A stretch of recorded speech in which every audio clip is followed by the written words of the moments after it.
যুবক ডাক দিয়া বলতেছে, মুরব্বী আগন্তুক পথিক, আপনাকে চিনি না জানি না, আপনি একটু শুনে নেন। ও মুরব্বী, সবাই দোকান খুলে সকালবেলা আবার বন্ধ করে সন্ধ্যার সময়, আর আমি এমন দোকানদার, আমি খুলি সন্ধ্যার সময়, বন্ধ করি ফজরের আগে। জোরে বলি সুবহানাল্লাহ। যুবক, তা কাস্টমার পাও? কয় মুরব্বী শুনেন, আমি যত গুলা রুটি বানাই, একটা রুটিও থাকে না, সব রুটিগুলো চলে যায়। আমার কিছু বান্দা কাস্টমার আছে, সব রুটিগুলো চলে যায়। এইবার বললেন, যুবক একটা রুটিও কি থাকে না? বলে না। এইবার দেখতেছে যুবক একটা পাত্রের মধ্যে কিছু আটা নিছে, বলে আস্তাগফিরুল্লাহ। কি বলে? জোরে বলেন। আটাগুলোর মধ্যে পানি দিতেছে, বলে আস্তাগফিরুল্লাহ। রুটি খামি বানাইতেছে, বলে আস্তাগফিরুল্লাহ। এই এলাকার মানুষ ভালো করে কানটা লাগাইয়া শোনো। এইবার যুবক রুটিগুলা বেলতেছে, বলে আস্তাগফিরুল্লাহ। রুটি খোলার মধ্যে দেয়, বলে আস্তাগফিরুল্লাহ। ও এলাকার মা, ও এলাকার বোন, আমলটা ভালো করে শুনে রাখো। তুমিও যদি শুরু করে দাও, তোমার জীবনও ধন্য হয়ে যাবে। খোলা থেকে রুটি উঠায়, বলে আস্তাগফিরুল্লাহ। কাস্টমারের হাতে দেয়, বলে আস্তাগফিরুল্লাহ। টাকা দেয় কাস্টমারে, টাকাটা ক্যাশ বাক্সের মধ্যে রাখে, বলে আস্তাগফিরুল্লাহ। এইবার ইমাম আহমদ ইবনে হাম্বল তাকায়া তাকায়া দেখতেছে। এইবার প্রশ্ন করে, ও যুবক, তুমি সব কাজে যে আস্তাগফিরুল্লাহ পড়ো, এর কোনো বরকত, কোনো ফজিলত আছে নাকি? একটু বলবা কি আমারে? বলে, মুরব্বী আগন্তুক পথিক, আপনাকে চিনি না জানি না, তবে আপনি একটু শুনে নেন। আমি বলি, আমি সব কাজের শুরুতে আস্তাগফিরুল্লাহ পড়তেছি, বারবার রুটি বেলতেছি, বারবার রুটিগুলা খোলাই দিতেছি, কাস্টমারের হাতে দিতেছি, আস্তাগফিরুল্লাহ পড়তেছি, টাকা রাখতেছি, আস্তাগফিরুল্লাহ পড়তেছি। শুনেন মুরব্বী, এর বরকতটা একটু আপনি শুনে নেন। এর বরকতে আমি আল্লাহর কাছে যা চাইছি জীবনে সব আমি পেয়েছি। ও যুবক, সব মনের আশা কি পূরণ হয়েছে? বলে, হুজুর কি বলবো, দুঃখের কথা, সব মনের আশা পূরণ হয়েছে, একটা আশা পূরণ হয় নাই, একটা মনের আশা পূরণ হয় নাই। কি আশা পূরণ হয় নাই? এইবার যুবক ডাক দিয়ে বলতেছে, দেখেন কেমন যুবক, কেমন যুবক আল্লাহকে রব বলে স্বীকার করে নিয়েছে। কথা বলেন ঠিক কিনা? শুধু স্বীকারই করে নাই, সুম্মাস্তাকামু, এই কথার উপরে মজবুত হয়ে আছে যুবক। এবার বলতেছে, হুজুর সব আশা পূরণ হয়েছে, একটা আশা পূরণ হয় নাই। কি আশা পূরণ হয় নাই? বলে, আমার জীবনের শখ ছিল, আমার এলাকায় শুনেছি, আমার দেশের মধ্যে শুনেছি, বড় আলেম ইমাম আহমদ ইবনে হাম্বল রহমাতুল্লাহি আলাইহি। আমি জীবনে, আমার আশা ছিল জীবনে আমি হুজুরের একটু সান্নিধ্যে যাব, মুসাহাবা করব, কিন্তু এই আশা আমার জীবনে পূরণ হয় নাই। কিন্তু ভিতরে যে দাঁড়াইয়া আছে মুরব্বী কে? জোরে বলেন। মুরব্বী ইমাম আহমদ ইবনে হাম্বল রাহমাতুল্লাহি আলাইহি চোখের পানি ছেড়ে দিয়ে বলতেছে, যুবক জীবনের মনটা ভরে দেখে নাও, আমি তোমার সেই কাঙ্ক্ষিত মনের আশার মুরব্বী, আমি হলাম ইমাম আহমদ ইবনে হাম্বল। কিসের কারণে? আল্লাহকে রব বলে স্বীকার করে নিয়েছে। কথা বলেন ঠিক কিনা? 6666 খান আয়াত দিয়ে লিপিবদ্ধ করে দিয়েছেন। তার মধ্য থেকে ছোট্ট এক টুকরা আয়াতে কারিমা তেলাওয়াত করেছি। পয়গম্বরে আরবি সাল্লাল্লাহু আলাইহি ওয়াসাল্লামের অসংখ্য হাদিস, লক্ষ লক্ষ হাদিসের মধ্য থেকে ছোট্ট এক টুকরা হাদিসে অংশ বিশেষ করেছি, নির্ধারিত সময়ের মধ্যে, নির্দিষ্ট টাইমের মধ্যে। রব্বে কারিম যদি তৌফিক দান করে, এই আয়াত এবং হাদিসের উপরে কিছু কথা হবে, যে কথা আমি এবং আমরা সমাজের প্রত্যেকটা মানুষের জন্য হেদায়েতের জরিয়া হিসাবে কাজ করে। সকলে বলি আমিন। আলাইহিস আয়াতের সার সংক্ষেপ হলো, আল্লাহ বলেন, ইন্নাল্লাযীনা ক্বালু রাব্বুনাল্লাহ, যারা স্বীকার করে নিয়েছো আমার রব আল্লাহ। কে? জোরে বলেন। যারা স্বীকার করে নিয়েছো আমার রব, সুম্মাস্তাকামু, এরপরে এই কথার উপরে মজবুত হয়ে আসো, ইস্তেকামাত আসো। আল্লাহ বলেন, তাতানাজ্জালু আলাইহিমুল মালাইকা, আমি আল্লাহ তাদের জন্য ফেরেশতা দিয়া সাহায্য করব। জোরে বলি সুবহানাল্লাহ। হাদিসের মধ্যে পয়গম্বর আরবি সাল্লাল্লাহু আলাইহি ওয়াসাল্লাম বলেন, আহাব্বুল আমালি ইলাল্লাহি আদওয়ামুহা ওয়া ইন কাল্লা, ওই আমল আল্লাহর কাছে সবচেয়ে বেশি দামি যেই আমলটা আমল ছোট কিন্তু সব সময় করে, অনাবরত করে, সব সময় করে, বাদ দেয় না, এই আমল আল্লাহর কাছে সবচেয়ে দামি। আমল অনেক ছোট কিন্তু সব সময় করে, এই আমলের দাম আল্লাহর কাছে অনেক অনেক গুণ বেশি। আমল অনেক বড়, একদিন করছে 10 দিন করে নাই, এই আমলের কোনো দাম নাই। আমল অনেক ছোট, সব সময় করে, এই আমলের দাম আল্লাহর কাছে অনেক অনেক গুণ বেশি। তো কেমন দামি? রাসূল করিম সাল্লাল্লাহু আলাইহি ওয়াসাল্লাম একদিন মেরাজ থেকে আয়েশা ডাক দিলেন, আইনা বেলাল, বেলাল কোথায়? বেলাল রাদিয়াল্লাহু তাআলা আনহু আল্লাহ নবীর সামনে আয়েশা বললেন, লাব্বাইকা ওয়া সাআদাইকা ইয়া রাসূলুল্লাহ, আমি হাজির আছি, আপনি কি বলবেন বলেন। আল্লাহ নবী বললেন, বেলাল তুমি এমন কি আমল করো যেই আমলের কারণে তুমি হাঁটতেছো জমিনে, তোমার হাঁটার আওয়াজটা আল্লাহ জান্নাত পর্যন্ত পৌঁছায়া দিতেছে। বেলাল রাদিয়াল্লাহু তাআলা আনহু বললেন, ইয়া রাসূলুল্লাহ, ইয়া হাবিবাল্লাহ, আপনার সাহাবায়ে কিরাম যেই আমল করে আমি বেলালও একই আমল করি, তবে আমি একটু বাড়ায়া করি, বাড়তি আমল করি। কি আমল? আমি যখনই ওযু করি, ওযু সাথে সাথে তাহিয়াতুল ওযু 2 রাকাত নামাজ পড়ি, এটা কখনো বাদ দেই না, এটা সব সময় করি, অনাবরত করি। আল্লাহ নবী বললেন, বেলাল এই কারণেই তুমি হাঁটতেছো জমিনে, তোমার হাঁটার আওয়াজটা আল্লাহ জান্নাত পর্যন্ত পৌঁছায়া দিতেছে। তাহলে আমল অনেক ছোট, সব সময় করার কারণে মর্তবা আল্লাহর কাছে অনেক অনেক গুণ বেশি। আবার গোড়ায় আসি, আল্লাহ কি বললেন? ইন্নাল্লাযীনা ক্বালু রাব্বুনাল্লাহ, যারা স্বীকার করে নিয়েছো আমার রব কে, জোরে বলেন, যারা স্বীকার করে নিয়েছো আমার রব আল্লাহ, সুম্মা ইসতাকামু, এরপরে এই কথার উপরে মজবুত আছো, ইস্তিকামাত আছো, যদি থাকতে পারো তাহলে আল্লাহ রাব্বুল আলামিন পরের অংশে কি বললেন? তাতানাজ্জালু আলাইহিমুল মালাইকা, আমি আল্লাহ তোমাদেরকে ফেরেশতা দিয়া সাহায্য করব। কি দিয়া সাহায্য করবে? ফেরেশতা দিয়া সাহায্য করবে। ওই পানির পটটা কার? কি দিয়া সাহায্য করবে? ফেরেশতা দিয়া সাহায্য করবে। এতে কোনো সন্দেহ আছে? আল্লাহর কথার মধ্যে কোনো ভুল আছে? জোরে বলেন, আল্লাহর কথার মধ্যে কোনো ভুল আছে? কোনো ভুল নাই। কেমন ভাবে সাহায্য করবে? আল্লাহ যুগে যুগে সাহায্য করছেনি, হ্যাঁ? বেঈমানদের হাত থেকেও মুমিনদেরকে সাহায্য করছেনি। কেমন ভাবে সাহায্য করছে?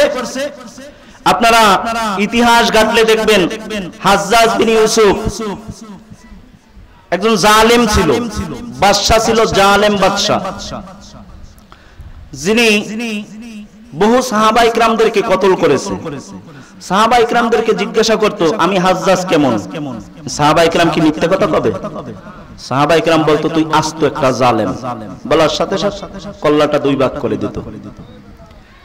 অনেক অপরাধ করার পরে হাজ্জাজ বিন ইউসুফ চিন্তা করলো, অনেক অপরাধ করছি, তাহলে আমি একটু এবার আল্লাহর কাছে মাপ চাই। হাতিমে কাবার মধ্যে ঢুকে হাজ্জাজ বিন ইউসুফ আল্লাহর কাছে বলা শুরু করলেন, ও দয়ার মালিক, আমি হাজ্জাজ বড় জালেম, এইটা আমি না, গোটা দুনিয়ার মানুষ সবাই জানে, কিন্তু তুমি আল্লাহ তো রহমান, তুমি আল্লাহ তো রহিম, তুমি আল্লাহ গফুর, তুমি আমাকে মাফ করে দাও, ক্ষমা করে দাও।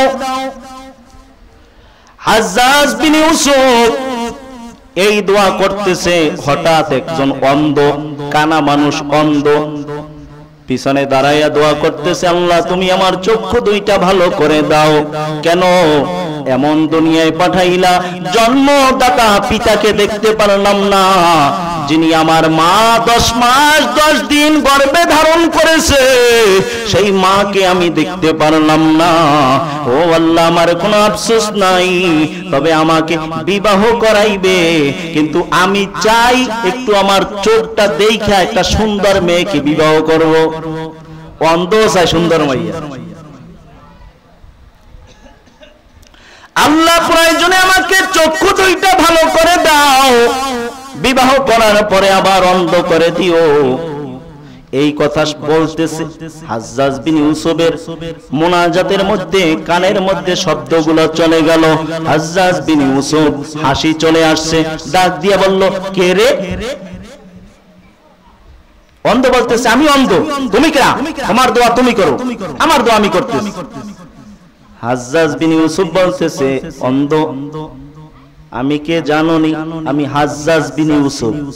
যেই শুনছে এখন অন্ধ বলতেছে, ভাই আমি বুঝতে পারিনি, আমারে মাফ করে দাও। আমি হাজ্জাজ জীবনে কাউরে মাফ করছি? তাহলে তোরে মাফ করব।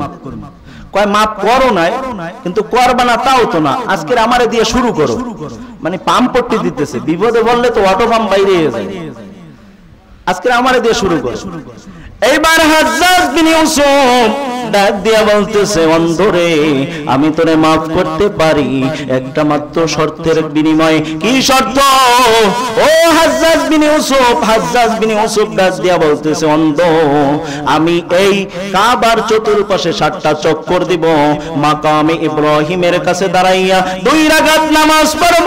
এর মধ্যে যদি তোর চক্ষু 2টা ভালো হয় তাহলে তুই আমার তরবারি থেকে মাপ পেয়ে যাবি, আর যদি চক্ষু ভালো না হয় অন্ধ, তাহলে আমার এই যে তরবারি দেখছো এই তরবারি দিয়া তোমার কল্লাটাকে 2 ভাগ করা হবে। এইবার অন্ধ আল্লাহকে ডাক দিয়ে বলতেছে, আল্লাহ দয়ার মালিক, আগে যে দোয়া করছি ওগুলো সব ক্যান্সেল, চক্ষু ভালো কইরা দাও, বিবাহ করার জন্য না, চক্ষু ভালো কইরা দাও। হাজ্জাজ বিন ইউসুফের এই তরবারি থেকে বাঁচার জন্য আমাকে চক্ষু 2টা ভালো করে দাও, প্রয়োজনে হাজ্জাজের এখান থেকে চলে যাওয়ার পরে আবার অন্ধ বানায়া দিও। এইবার হাজ্জাজ বিন ইউসুফ চক্কর দিতেছে 2টা 3টা চক্কর দিয়া আয়েশা বলে, অন্ধ তোর কি চোখ ভালো হইছে নি? একে তো বিপদ, আবার যদি বলে তোর চোখ ভালো হইছে, দোয়া করতে পারে। যখন 6টা চক্কর শেষ হয়ে যায়, দেখেন আমার আল্লাহ যে বলেছে, ইন্নাল্লাযীনা ক্বালু রাব্বুনাল্লাহ, যারা স্বীকার করে নিয়েছো আমার রবকে, জোরে বলেন, যারা স্বীকার করে নিয়েছো আমার রব আল্লাহ, সুম্মাস্তাকামু, এরপরে এই কথার উপরে মজবুত হয়ে আসো, ইস্তিকামাত আসো। আল্লাহ বলেন, তাতানাজ্জালু আলাইহিমুল মালাইকা, আমি আল্লাহ তাদেরকে ফেরেশতা দিয়া সাহায্য করব। জোরে বলি সুবহানাল্লাহ। দেখেন কেমন ভাবে আল্লাহ ফেরেশতা দিয়া সাহায্য করে। এইবার হাজ্জাজ বিন ইউসুফ 6টা চক্কর শেষ, 7ম নম্বর চক্কর, অন্ধ ডাক দিয়া বলতেছে, ও বাইতুল্লাহর মালিক, ও কাবার মালিক, এই কাবার কাছে দাঁড়াইয়া কত কাফের মুসলমান হয়ে গেছে, জান্নাতি হয়ে গেছে। ও কাবার মালিক, আমার চেয়ে বড় বড় গুনাহগারকে তুমি মাফ করে দিয়েছো। ও কাবার মালিক, তুমি আমার চক্ষু 2টা একটু ভালো করে দাও। কান্না করতেছে করতেছে, চোখ দিয়া পানি পড়তেছে, হঠাৎ আল্লাহর কুদরতে চোখ 2টা ভালো হয়ে গেছে। হাজ্জাজ বিন ইউসুফ এইবার 7ম নম্বর চক্কর দিয়া মাকামে ইব্রাহিমের কাছে 2 রাকাত নামাজ পড়ে ডাক দিয়া বলতেছে, অন্ধরে তোর কি চোখ ভালো হইছে নি? অন্ধ বলে, ওই বাইতুল্লাহর কসম, ওই মালিকের কসম, আসমান জমিনের কসম, ওই বাইতুল্লাহর মালিকের কসম, এ হাজ্জাজ বিন ইউসুফ, দেখ আমার চোখ 2টা ওই বাইতুল্লাহর মালিক ভালো করে দিয়েছে। তরবারি থেকে কে বাঁচাইয়া দিল? আল্লাহ বলেন, ইন্নাল্লাযীনা ক্বালু রাব্বুনাল্লাহ, যারা স্বীকার করে নিয়েছো আমার রব কে, জোরে বলেন, আমার রব আল্লাহ, যারা স্বীকার করে নিয়েছো, সুম্মাস্তাকামু, এরপরে এই কথার উপরে মজবুত হয়ে আসো। আল্লাহ বলেন, তাতানাজ্জালু আলাইহিমুল মালাইকা, আমি আল্লাহ তাদেরকে ফেরেশতা দিয়া সাহায্য করব। ফেরেশতা দিয়া সাহায্য করছেনি? করছেনি? আরো করতে পারে আল্লাহ, বিশ্বাস হয়? এখনো যদি আপনি আমি আল্লাহকে স্বীকার করি, রব বলে মানি, এই কথার উপরে মজবুত হয়ে থাকি, আল্লাহ এখনো আমাদেরকে ফেরেশতা দিয়া সাহায্য করতে পারে কি পারে না? জোরে বলেন, পারে কি পারে না? ইমাম আহমদ ইবনে হাম্বল তার জীবনীর মধ্যে আছে, তিনি একদিন রাস্তা দিয়ে যাইতেছেন, হঠাৎ দাওয়াত দিতে যাইতেছেন। শীতের রাত্র, অনেক দূর পর্যন্ত চলে গেছে দাওয়াত দিতে দিতে। এমন একটা এলাকার মধ্যে ঢুকে গেছে, এখন উনি আসতে গেলে ফজর হয়ে যাবে, রাত্রিবেলা মুরব্বী মানুষ কেমনে আসবে। চিন্তা করলেন এশার নামাজ এই মসজিদে আদায় করে মসজিদে আমি রাত্র যাপন করব, সকালবেলা উঠে বাড়ির দিকে রওনা করব। মসজিদের ইমাম সাহেব মুয়াজ্জিন সাহেবকে বললেন আমি একটু মুরব্বী মুসাফির মানুষ, কোনো পরিচয় দিলেন না, বললেন আমি একটু থাকতে চাই। তারা বললেন না, মসজিদে থাকতে দেওয়া যাবে না। কেন? তাই মসজিদের সকালবেলা উঠে দেখি, রাত্রে থাকতে দেই, সকালবেলা উঠে দেখি দান বাক্স নাই, মাইক নাই, হরেন নাই, কিছু নাই, খুলে লইয়া ভাগে। এটি ফেরেশতাই খুলে? মসজিদের দান বাক্স ফেরেশতাই খুলে? হ্যাঁ, কোনোভাবে থাকতে দিবে না। এইবার ইমাম আহমদ ইবনে হাম্বল রাহমাতুল্লাহি আলাইহি মুরব্বী মানুষ, তিনি হাঁটতে হাঁটতে একটা বাজারের মধ্যে চলে গেলেন। বাজারের মধ্যে গিয়ে দেখে সব দোকানপাট বন্ধ, একটা দোকানে টিপ টিপ করে লাইট জ্বলতেছে। ইমাম আহমদ ইবনে হাম্বল রাহমাতুল্লাহি আলাইহি মুরব্বী মানুষ হাঁটতে হাঁটতে দোকানের সামনে গেলেন, গিয়ে বলে দোকানদার ভাই, আমি অনেক দূরের একজন আগন্তুক পথিক, আমাকে রাত্রিটা একটু তোমার এই দোকানের পাশে থাকতে দাও, শীতের রাত্র, আমার প্রচুর ঠান্ডা লেগে গেছে। কিন্তু পরিচয় দিলেন না। দোকানদার আল্লাহওয়ালা একটা যুবক মানুষ ডাক দিয়ে বলে, ও মুরব্বী, আপনাকে আগন্তুক পথিক চিনি না, জানি না, তবে আপনি থাকবেন বাহিরে কেন? আপনি আমার দোকানের ভিতরে ঢুকে বসেন। জোরে বলি সুবহানাল্লাহ। দোকানের মধ্যে ঢুকে বসলেন। ইমাম আহমদ ইবনে হাম্বল যুবককে প্রশ্ন করলেন, ও যুবক, এই রাত্রিবেলা কেউ তো কোনো দোকান খোলা নাই,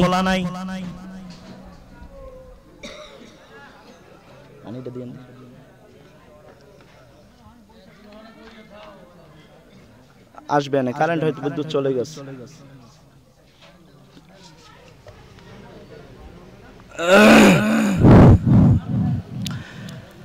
কি জানি বলতেছিলাম, দোকানের মধ্যে বসছে, প্রশ্ন করছে, যুবক, এই রাত্রিবেলা সব দোকানপাট বন্ধ, তুমি কেন দোকান খোলা রাখছো? কোনো কাস্টমার আসবে? যুবক ডাক দিয়ে বলতেছে, মুরব্বী, আগন্তুক পথিক, আপনাকে চিনি না, জানি না, আপনি একটু শুনে নেন। ও মুরব্বী, সবাই দোকান খুলে সকালবেলা আবার বন্ধ করে সন্ধ্যার সময়, আর আমি এমন দোকানদার, আমি খুলি সন্ধ্যার সময়, বন্ধ করি ফজরের আগে। জোরে বলি সুবহানাল্লাহ। যুবক, তা কাস্টমার পাও? কয়, মুরব্বী শুনেন, আমি যত গুলা রুটি বানাই, একটা রুটিও থাকে না, সব রুটিগুলো চলে যায়। আমার কিছু বান্দা কাস্টমার আছে, সব রুটিগুলো চলে যায়। এইবার বললেন, যুবক, একটা রুটিও কি থাকে না? বলে না। এইবার দেখতেছে যুবক একটা পাত্রের মধ্যে কিছু আটা নিছে, বলে আস্তাগফিরুল্লাহ। কি বলে? জোরে বলেন। আটাগুলোর মধ্যে পানি দিতেছে, বলে আস্তাগফিরুল্লাহ। রুটি খামি বানাইতেছে, বলে আস্তাগফিরুল্লাহ। এই এলাকার মানুষ ভালো করে কানটা লাগাইয়া শোনো। এইবার যুবক রুটিগুলা বেলতেছে, বলে আস্তাগফিরুল্লাহ। রুটি খোলার মধ্যে দেয়, বলে আস্তাগফিরুল্লাহ। ও এলাকার মা, ও এলাকার বোন, আমলটা ভালো করে শুনে রাখো, তুমিও যদি শুরু করে দাও, তোমার জীবনও ধন্য হয়ে যাবে। খোলা থেকে রুটি উঠায়, বলে আস্তাগফিরুল্লাহ। কাস্টমারের হাতে দেয়, বলে আস্তাগফিরুল্লাহ। টাকা দেয় কাস্টমারে, টাকাটা ক্যাশ বাক্সের মধ্যে রাখে, বলে আস্তাগফিরুল্লাহ। এইবার ইমাম আহমদ ইবনে হাম্বল তাকায়া তাকায়া দেখতেছে। এইবার প্রশ্ন করে, ও যুবক, তুমি সব কাজে যে আস্তাগফিরুল্লাহ পড়ো, এর কোনো বরকত, কোনো ফজিলত আছে নাকি? একটু বলবা কি আমারে? বলে মুরব্বী আগন্তুক পথিক, আপনাকে চিনি না জানি না, তবে আপনি একটু শুনে নেন। আমি বলি আমি সব কাজের শুরুতে আস্তাগফিরুল্লাহ পড়তেছি, বারবার রুটি বেলতেছি, বারবার রুটিগুলা খোলাই দিতেছি, কাস্টমারের হাতে দিতেছি, আস্তাগফিরুল্লাহ পড়তেছি, টাকা রাখতেছি, আস্তাগফিরুল্লাহ পড়তেছি। শোনেন মুরব্বী, এর বরকতটা একটু আপনি শুনে নেন। এর বরকতে আমি আল্লাহর কাছে যা চাইছি জীবনে সব আমি পেয়েছি। ও যুবক, সব মনের আশা কি পূরণ হয়েছে? বলে হুজুর কি বলবো, দুঃখের কথা, সব মনের আশা পূরণ হয়েছে, একটা আশা পূরণ হয় নাই, একটা মনের আশা পূরণ হয় নাই। কি আশা পূরণ হয় নাই? এইবার যুবক ডাক দিয়ে বলতেছে, দেখেন কেমন যুবক, কেমন যুবক আল্লাহকে রব বলে স্বীকার করে নিয়েছে। কথা বলেন ঠিক কি না? শুধু স্বীকারই করে নাই, সুম্মাস্তাকামু, এই কথার উপরে মজবুত হয়ে আছে যুবক। এবার বলতেছে হুজুর সব আশা পূরণ হয়েছে, একটা আশা পূরণ হয় নাই। কি আশা পূরণ হয় নাই?